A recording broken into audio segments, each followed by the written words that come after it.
Ini Gibran cara mikirnya gimana sih? Emang bisa masalah se-Indonesia Raya mau ditangani model gini? Gak efektif lah. Ini tuh bukan lagi ngurusin skala RT RW, tapi negara. Indonesia tuh luas. Dipikir yang punya masalah cuma 1-2 orang aja. Harusnya tuh fokus di regulasi.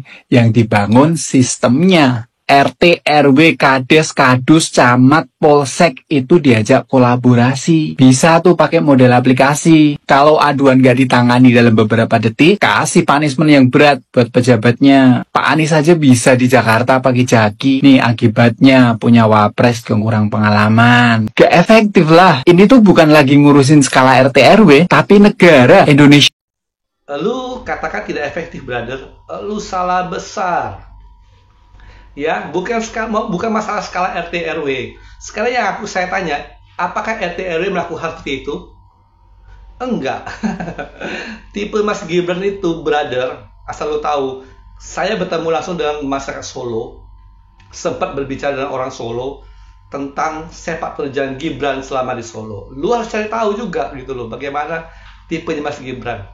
Jadi tujuan Mas Gibran membuat lapor Mas Wapres ini tujuannya satu, menyindir kepala daerah, gubernur, bupati, wali kota yang sulit ditemui oleh masyarakat, yang sulit untuk mendapat pengaduan, ya bro. Jadi kita kalau di daerah mau ketemu wali kota, mau bicara, mau ngadu, susah. Mau kemana? Ke dinas ini, dinas itu, nggak ada manfaatnya. Lu sendiri kalau ngadu ke bikin laporan polisi aja susah, mungkin waktunya lama. Kita mau ketemu kepala dinas saja sulit. Kepala dinasnya sibuk dengan hal-hal yang nggak jelas. Kepala daerah sibuk dengan hal-hal yang kita nggak paham. Gitu loh, brother. Tujuan Mas Gibran tuh di situ gitu loh. Kalau asal lu paham ya, tujuan dia tuh di situ. Menyindir kepala daerah yang sulit ditemui oleh masyarakat setempat.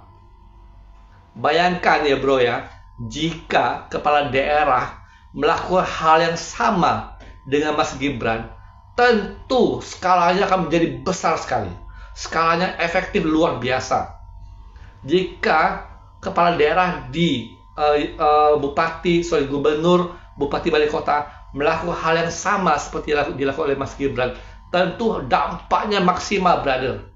Itulah tujuan Mas Gibran membuat layanan lapor Mas Wapres itu, tujuannya untuk menyindir mereka, untuk melakukan hal yang sama, untuk bekerja untuk rakyat, mendengar keluhan rakyat.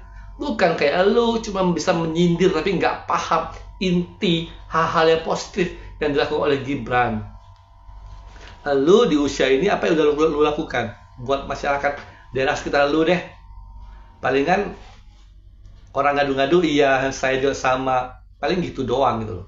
Tapi ingat bro, makanya saya bilang, lu cari dulu tahu tentang Mas Gibran selama di Solo itu seperti apa. Di Solo itu jika ada satu masalah misalnya di desa di mana, Mas Gibran nggak datang ke situ bro, cuma memarkirkan kendaraan dinasnya di tempat tersebut, besok masalahnya kelar. Itu brother, itu kehebatan Mas Gibran. Kenapa?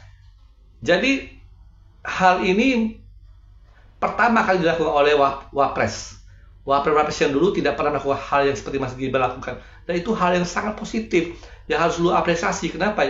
Wapres yang lama, yang dulu nggak begitu, kok Wapres baru bisa bikin begini ya, kepikiran bikin begini ya.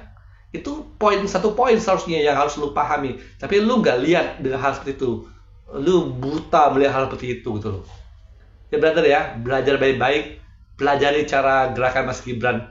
Atau lu, ya kita positif lah apa yang dilakukan oleh atasan kita, oleh presiden, wakil presiden kita, apresiasi dulu gitu loh. Lihat efektif atau tidak. Oh bagus kan, ini bagus juga ini kalau dilakukan di tingkat RT RW, di tingkat desa, kelurahan, kecamatan, dilakukan oleh camat, lurah, mungkin tuh akan dampaknya bagus sekali gitu loh. Lu harus dukung yang begini, jangan cuma ngomong doang. Oke guys ya, jadi saya awalnya berpikir bahwa program lapor Mas Wapres ini pasti akan 100% diapresiasi oleh masyarakat seluruh Indonesia. Kenapa? Karena ini sangat memudahkan sekali masyarakat untuk bisa berkomunikasi langsung dengan pemerintahan pusat. Ternyata masih juga ada yang sampai mengatakan atau memberikan kritik seperti abang di video pertama tadi yang saya stitch ya. Dia katakan Mas Gibran ini kurang pengalaman, lalu kemudian program Lapor Mas Wapres ini tidak efektif, pesannya kurang menghargai pekerjaan dari para pejabat RT RW desa ya, bupati, DPRD, gubernur ya, dan sebagainya. Tetapi tadi dijelaskan oleh Mas yang video kedua tadi bahwa program ini sebenarnya untuk menyindir pemerintah daerah kita ya, atau di bawahnya lagi, yang dimana mereka selama ini belum efektif melayani masyarakat. Mereka lebih banyak sibuk sendiri, lebih banyak mengurusi dengan mereka saja ya. Jadi masih banyak masyarakat yang merasa kesulitan untuk mau mengadu, untuk mau meminta tolong ya. Itu masih banyak yang kesulitan. Ini Gibran cara mikirnya gimana sih? Emang bisa masalah se-Indonesia Raya mau ditangani model gini? Ini stage videonya ya, Bang. Aduh, apakah memang begini karakternya anak-anak wabah? Belum apa-apa sudah pesimis. Belum apa-apa sudah pesimis ya. Baru aja berjalan beberapa hari sudah pada komentar ya. Ya gagal lah, yang gak efektif lah. Segala sesuatu itu harus dicoba dulu ya, biar tahu gitu loh ya. Kalau nggak mau mencoba, gimana mau tahu ya efektif apa enggaknya? Ampun deh ya. Ayolah kita sebagai anak bangsa ya, kita harus tanamkan di diri kita itu ya optimisme, jangan pesimisme. Aduh, mau jadi apa negara kita ini ya, kalau apa-apa gagal, apa-apa nggak efektif ya, selalu pesimis. Salam. Saya selalu dengan Gibran Rakabuming Raka. Kenapa? Di satu sisi banyak orang yang mencemooh, banyak masyarakat yang tidak suka dan menganggap dia tidak pantas sebagai wakil presiden. Tapi di sisi lain, Gibran Rakabuming Raka tetap bekerja, kerja.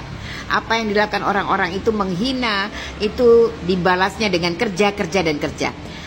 Saya salut gitu. Salutnya kenapa? Saya baru pertama kali ini lihat ada seorang wakil presiden ternyata punya ide-ide kreatif ya. Kayak ide kreatifnya yang pertama adalah di mana Mas Gibran Rakabuming Raka itu membuka sebuah aduan masyarakat yang berjudul ya, yang diberi nama kalau nggak salah Lapor Mas Wapres ya. Jadi saya ingat sebuah entertain atau acara di sebuah televisi yang berjudul Lapor Pak gitu ya. Saya tahu mungkin bisa jadi apa yang dilakukan Mas Gibran ini terinspirasi dengan Lapor Pak ya, atau mungkin itu terinspirasi dari situ. Kemudian Mas Gibran membuka aduan masyarakat agar seluruh warganya bisa mengadukan masalah-masalah yang dihadapi di lapangan di tengah-tengah masyarakat melalui programnya Mas Gibran, yaitu Lapor Mas Wapres ya. Nah ini keren banget loh ya. Tidak pernah ada wakil presiden sebelum ini yang melakukan ide-ide gila seperti itu ya. Maksudnya ide-ide kreatif gitu ya. Saya nggak tahu ini adalah idenya Mas Gibran sendiri atau ada tim kreatif ya, atau ada tim kreatifnya, atau mungkin juga ini idenya Kaisang, karena Kaisang itu adiknya Gibran Rakabuming Raka itu orangnya kreatif, lucu, kocak, tapi kreatif gitu ya.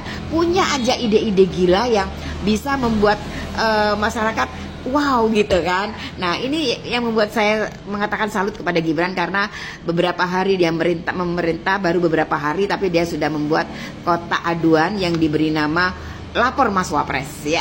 Oke, yang kedua, pada sebuah pidatonya Gibran, gak tahu di mana itu saya tapi melihat videonya, dia menyoroti tentang adanya kriminalisasi guru gitu ya. Dia menyoroti tentang keberadaan guru ya, dan juga murid begitu ya. Sampai di situ dia tercetus, jangan hanya membuat undang-undang untuk perlindungan anak, tapi juga tolong dibikin undang-undang untuk perlindungan guru. Keren nggak? Ini benar-benar keren ya. Jadi dia itu pikirannya sebagai wakil presiden itu jalan gitu ya. Tidak pernah ada wakil presiden yang ternyata punya pemikiran seperti Mas Gibran Rakabuming Raka ya. Jadi ternyata ini menunjukkan bahwa kenapa ya? Karena bahwa yang namanya wakil presiden itu bukan hanya sekedar ban serep. Keren banget apa yang dijelaskan oleh ibu ini. Wakil presiden bukan hanya sekedar ban serep. Dan saat ini Gibran hendak menunjukkan kepada kita semua bahwa sebagai wakil presiden beliau juga punya peranan yang cukup bagus untuk kita semua ya. Nah, dengan adanya lapor Mas Wapres ini guys ya, itu disambut antusias oleh masyarakat. Dan ibu ini juga kagum ya dengan ide-ide kreatif dari Mas Wapres kita ya. Dan semoga kita masih menanti lagi ide-ide kreatif lainnya ke depan ya. Oke guys, saya lupa menyampaikan satu hal bahwa saya ingin berterima kasih juga kepada Mas Wapres kita yakni Mas Gibran yang kemarin sudah mau berkunjung ke daerah saya di Nusa Tenggara Timur, tepatnya di daerah Flores Timur yang kemarin ada bencana Gunung Lewotobi ya. Dan di sana masyarakat terharu guys ya dengan kedatangan Mas Wapres. Dan Mas Wapres ke sana untuk mau menguatkan saudara-saudari kita di sana agar mereka kuat dan memberikan tentunya bantuan untuk saudara kita yang terdampak atau terkena bencana guys. Lagi pasang foto wakil presiden. Di antara banyak orang-orang curang. Menghormati pemimpin, siapapun dia, adalah bagian dari menghargai sistem dan tanggung jawab yang ia emban. Untuk kebaikan bersama tentunya. Pemimpin diamanahi untuk menjaga, mengatur, dan mengarahkan kita. Meski mungkin ada tantangan atau keputusan yang kita tidak selalu setuju. Dengan menghormati pemimpin, kita mendukung stabilitas dan bekerja sama untuk mencapai tujuan yang lebih besar. Sambil juga menunjukkan sikap kedewasaan dalam bermasyarakat. Selain itu, penghormatan bukan berarti kita setuju dengan semua hal yang dilakukan pemimpin kita. Tetapi menunjukkan bahwa kita memahami pentingnya menjaga etika dan saling menghargai. Jika ada kritik atau saran, kita dapat menyampaikannya dengan cara yang konstruktif, yang justru bisa membantu pemimpin tersebut untuk lebih baik lagi. Selamat untuk Bapak Prabowo dan Mas Gibran yang sekarang menjadi pemimpin Indonesia. Semoga Indonesia bisa menjadi negara yang disegani dan masyarakatnya sejahtera, terutama untuk para pendidik guru-guru di Indonesia. Ini pesan ya buat kalian yang mau milih calon bupati, calon gubernur di daerah-daerah. Pilih calon yang sejalan sama pemerintah pusat. Belajar sama pengalaman yang kemarin-kemarin. Pak Jokowi sendiri ada apa-apa, Pak Jokowi turun langsung. Karena apa? Karena pemerintah daerahnya itu semua tidak sejalan sama ini, sama pemerintah pusat. Mereka semuanya punya agenda-agenda sendiri. Mereka semuanya nurutnya kemana? Nurutnya ke parpolnya. Makanya semua program-program pemerintah zamannya Pak Jokowi itu nggak ada yang jalan mulus. Karena apa? Karena di-cut semuanya sama orang-orang pemerintah daerah yang tidak sejalan dengan pemerintah pusat. Yang mana dari partai oposisi lah atau apalah gitu. Kan yang rugi siapa? Yang rugi kan masyarakat. Jadi harus cerdas mulai sekarang. Buktiin kalau suara kalian itu nggak bisa dibeli ya sama parpol-parpol itu ya. Pilih yang sejalan sama pemerintah, biar kalian juga yang untung. Kalian masyarakat yang untung, bener. Guys, saya kadang berpikir bahwa semua ini yang terjadi pada Bapak Wapres kita, Bapak Gibran Rakabuming Raka, itu adalah by design. Coba bayangkan, awalnya ada hashtag dari DPR untuk tidak memasang gambar Bapak Gibran di DPR. Selanjutnya, efek dari hashtag tersebut belumlah tuntas dan butuh untuk diselesaikan, muncullah pernyataan atau permohonan izin lah dari Bapak Ara Sirait, di mana di suatu rapat besar, di mana di dalamnya ada banyak orang-orang dari kabinet DPR, dia minta izin untuk tidak memasang fotonya Bapak Gibran. Memang minta izin, tapi minta izinnya itu ditolak di tempat dan waktu itu juga. Siapa sih yang nggak mengizinkan? Pasti mau nggak mau dia akan tersenyum dan memberikan izin, karena semuanya sudah ada di PowerPoint. Mau ditambahkan gambarnya, sedangkan dia sudah waktunya untuk bicara. Ini yang saya sesalkan, karena saya juga pernah mengalami hal yang sama, posisi yang sama, di mana permohonan izinnya di depan publik. Mau nggak mau pasti akan diiyakan, walaupun dengan rasa hati yang getir dan merasa tidak diorangkan, merasa tidak dianggap. Nah, apalagi Bapak Gibran Raka Buming Raka ini adalah suatu pemantik di mana masyarakat akhirnya memilih Bapak Prabowo. Dan kemudian dilecehkan seperti ini. Betul apa yang dikatakan oleh rekan influencer, bahwa meminta izin itu jangan ke Pak Gibran, pasti diiyakan. Ke Pak Jokowi pasti diiyakan, karena keluarga mereka adalah keluarga yang sudah kenyang dengan hinaan, cercaan, makian sepanjang waktu selama 1 dekade. Hal-hal yang salah yang terjadi di Indonesia, hal-hal yang salah yang terjadi di pemerintahan, semua salawi, salah Jokowi dan keluarga. Rasa-rasanya hutang pemerintah Indonesia pun disalahkan ke Pak Jokowi dan keluarga. Membangun IKN adalah suatu kesalahan Pak Jokowi dan keluarga. Bahkan membangun Indonesia dari Sabang hingga Merauke dengan pembangunan ribuan jalan tol, ribuan jalan nasional, bendungan, bandara, semuanya salah Pak Jokowi karena rakyat tidak makan semen. Itu kan katanya anggota DPR. Nah, rasa-rasanya kita sedih dengan situasi dan kondisi seperti itu, kawan. Sedih sekali. Dan ini jangan terulang lagi. Jangan terulang lagi. Keluarga Pak Jokowi dihancurkan nama baiknya, diremehkan, direndahkan, diinjek. Sampai akhir periode kekuasaannya. Dipilih lagi, diinjek lagi, dihina lagi, dicerca lagi, dimaki-maki lagi, disalah-salahkan lagi, sampai akhir kekuasaannya. Dan setelah berakhir, masih pula di demo sana-sini di depan rumahnya. Masyarakat Indonesia rasanya masyarakat yang kurang bersyukur deh.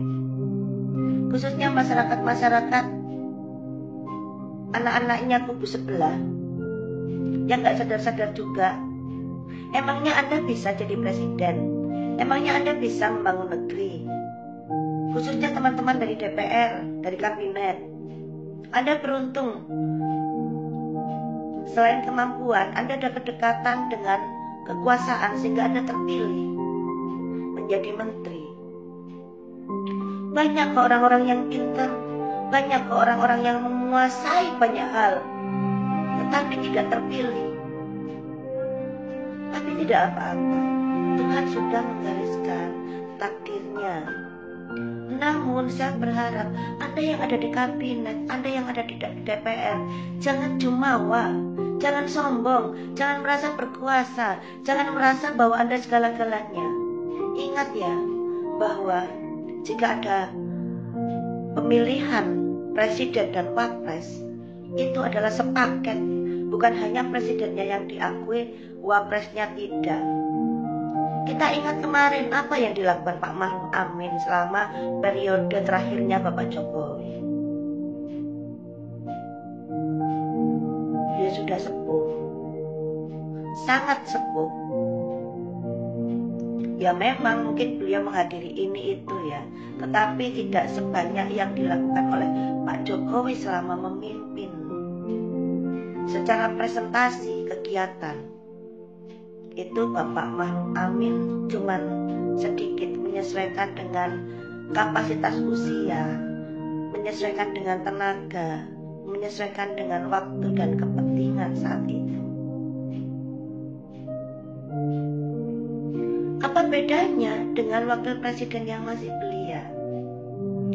Biarlah Bapak Gibran Rakabuming Raka mengasah dirinya dengan baik, mencari pengalaman. Pengalaman memimpin suatu wilayah sudah pernah dia lakukan. Dan ini adalah bagian dari proses pembelajaran di mana memimpin yang lebih luas lagi, yaitu negara Indonesia. Banyak kok negara-negara yang pemimpinnya atau wakilnya itu masih muda-muda. Yang tua-tua jangan jealous, jangan cemburu, jangan merasa hebat, jangan merasa Anda banyak pengalaman, banyak ilmu sehingga meremehkan yang muda-muda. Ingat, sekarang adalah era digital. Saudaraku yang terkasih, jangan meremehkan seseorang karena usia. Jangan menganggap seseorang bodoh karena usianya muda. Belum tentu. Banyak orang-orang hebat yang lahir dan menjadi luar biasa di usia yang sangat muda. Jadi mari kita percayakan semuanya kepada Bapak Prabowo dan wakilnya Bapak Gibran Rakabuming Raka. Berikanlah mereka kesempatan untuk berekspresi. Dan untuk Bapak Prabowo, saya mohon Pak, bila Anda pernah melihat orang yang baik dengan Anda, Bapak Joko Widodo dilecehkan, dihina, dihujat,